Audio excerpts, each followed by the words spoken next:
என் பேர் லீலாவதி, லீலா. இதனாலேயே அம்மா என்ன உலகத்துலேயே நீ தான் ரொம்ப ஸ்ட்ராங்கான பொண்ணுன்னு சொல்லுவாங்க.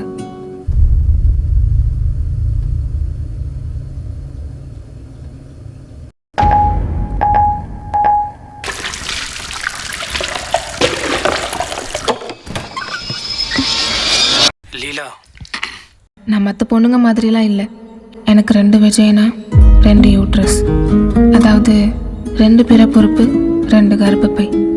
இதனாலேயே அம்மா என்ன உலகத்துலேயே நீ தான் ரொம்ப ஸ்ட்ராங்கான பொண்ணுன்னு சொல்லுவாங்க.